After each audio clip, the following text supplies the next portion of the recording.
ব্যবসায়ী পরিচয় দিতে অনেক সময় তো লজ্জাও লাগে।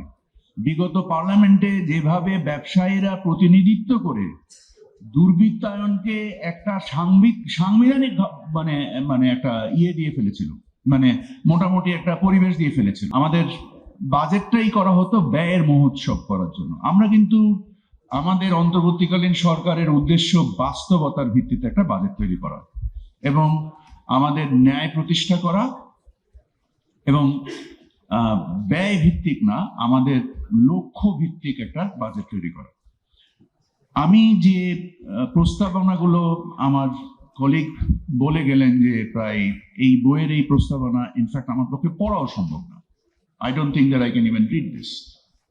Forget about implementing it. So most likely এটা আমার সাকসেসরের জন্য আমাকে রেখে যেতে হবে, যে whoever is my successor they will have to implement that.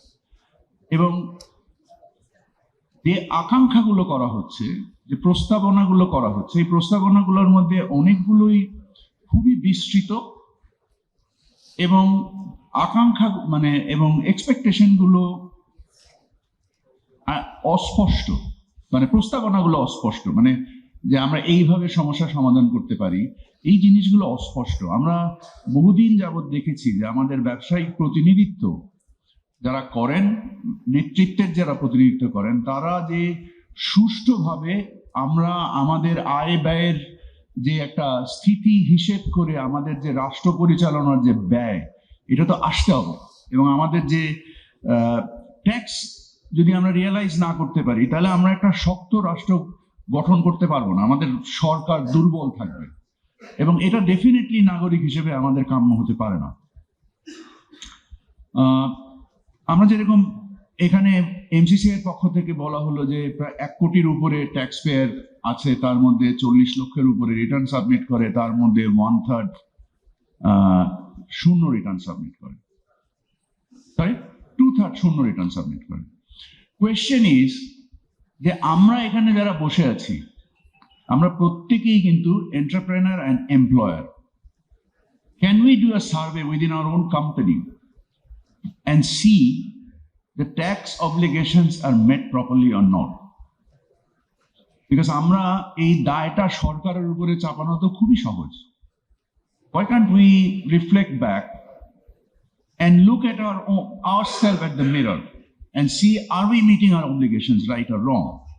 Can we, আমরা এখানে যারা বসে আছি আমরা কি এই দায়টা একটু নিতে পারি যে আমাদের নিজস্ব প্রতিষ্ঠানে যে দায়টা, যে আমরা ক্রিটিসাইজ করছি গভর্নমেন্টকে যে 1 কোটি রিটার্ন দিচ্ছে, 40 লক্ষের মধ্যে 2/3 শূন্য রিটার্ন দিচ্ছে, তার মানে হচ্ছে আমরা এখানে যারা বসে আছে আমাদের প্রত্যেকেরই এই সমস্যার মধ্যে আমরা মানে এই সমস্যার সৃষ্টির কারণ। So before we blame the government, we need to look at ourselves. So আমি এই অনুরোধটা করব যে আমরা কি এরকম একটা জিনিস আমরা এনবিআর কে পার্টনারশিপে নিয়ে can we start doing our own reconciliation and thereby create a reference যার বিনিময়ে আমরা মানে একটা ন্যায় ভিত্তিক ব্যবস্থা উত্তরণের প্রচেষ্টায় নিজেদেরকে রত করতে পারি। আমরা যে জিনিসটা দেখতে পাচ্ছি যে আমরা সকলেই সকল ধরনের এক্সাম্পশন চাচ্ছি, আমাদের একটা নির্দিষ্ট পরিমাণ সরকার পরিচালনার জন্য এবং দেশের রাষ্ট্রের উন্নয়ন ব্যয়ের জন্য একটা নির্দিষ্ট পরিমাণ অর্থের দরকার আছে এবং আমরা প্রতি বছরই দেখছি যে এনবিআর কে অতিরিক্ত রাজস্ব আদায়ের দায় দেওয়া হচ্ছে। তো আমরা যখন মানে দায়িত্ব না নিয়ে প্রস্তাবনাগুলো দিব তখন এনবিআরও দায়িত্ব না নিয়ে বিভিন্ন রকমের কর আমাদের উপরে আরোপ করবে। তো আমি মনে করি যে আমাদের রেসপন্সিবিলিটি হচ্ছে একটা কালেকটিভ ফোরাম তৈরি করা এবং দিস ইজ দ্য ফোরাম, এবং এখানে ব্যবসায়িক নেতৃবৃন্দরা যারা প্রস্তাব আকারে নিয়ে আসবেন আমি তাদেরকে অনুরোধ করব যে এরকম ঢাউস সাইজের প্রস্তাব না নিয়ে এসে দায়িত্বশীলতার সাথে এঙ্গেজ হওয়া। এনবিআর এর সাথে ব্যবসায়ীদের সমস্যাটা কোন জায়গায় যদি আমি মোটা দাগে দেখি সেটা হচ্ছে যে কাস্টমস মানে মানে ট্যাক্স লেভেলে তো আমি বললামই যে আমাদের এই যে শূন্য রিটার্ন দেওয়া বা দেওয়া, কাস্টমস লেভেলে ভ্যালুয়েশন নিয়ে একটা কথা হচ্ছে আমাদের আমদানি পর্যায়ে, রিফান্ড আমাদের সেটা এটি বা এআইটি রিফান্ড ইস্যু হতে পারে, আমাদের বন্ড রিলেটেড ইস্যু যে বন্ডের কারণে আমাদের স্থানীয় শিল্প ক্ষতিগ্রস্ত হচ্ছে মারাত্মকভাবে। অ্যাট দ্য সেম টাইম আমাদের বন্ড রপ্তানি সহায়ক ভূমিকা পালন করছে। So এই যে একটা paradoxical situation, how do we actually address it? Because we need to find that maturity within ourselves and find those mitigants. আমরা আমাদের ওই নিরাময়গুলো খুঁজতে হবে নিজস্ব দায়, এবং এটা সমন্বিতভাবে করতে হবে। এবং আমরা যদি দেখি যে আমাদের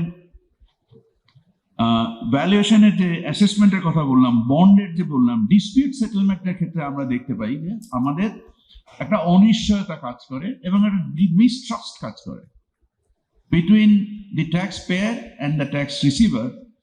এই যে ডিস্ট্রাস্ট কাজ করে, আমরা অ্যাজ অ্যান অ্যাসোসিয়েশন আমরা কি খাত ভিত্তিক কোনো ব্যবস্থা নিতে পারি না? আমরা আমার কলিগ বিডা চেয়ারম্যান বলে গেলেন যে মার্কেট শেয়ার এবং ট্যাক্স শেয়ার কোলাবোরেট করছে না আমাদের অনেকের ক্ষেত্রে। আমরা কেন? কারণ যদি আমরা একটা ন্যায় ভিত্তিক ব্যবস্থা প্রতিষ্ঠা করতে পারি, একটা যদি লেভেল প্লেইং ফিল্ড আমরা প্রতিষ্ঠা করতে পারি, আমি নিশ্চিত যেটা সকলের জন্য, সামগ্রিকভাবে দেশের জন্য, ব্যবসার জন্য। কারণ আমরা দেখেছি যে ফ্যাসিস্ট আমলে কিভাবে ক্রোনিস তৈরি হয়েছে এবং কিভাবে অর্থনীতির মানে একটা এই যে ৯/৬ একটা প্রস্তাব আসলো, আমরা দেখেছি ৯/৬ দেশের অর্থনীতির কি পরিমাণ ক্ষতি করেছে। এবং এই যে ব্যয়ের মহোৎসব করে আমরা এখনো মন্ত্রণালয়ে বসে দেখতে পাই যে বিভিন্ন অপ্রয়োজনীয় প্রকল্পে যেন মনে হয় যে মানে ব্যয় করাটা একটা মানে একটা ঈদ পালন করা আর কি, মানে এমন ভাবে ব্যয় সৃষ্টি করা হয়েছে যে যার কোনো প্রয়োজনই নাই। সেটা in every ministry that I work for, it is unreasonable. তো আমার কথা হচ্ছে যে আমরা দায়িত্বশীলতা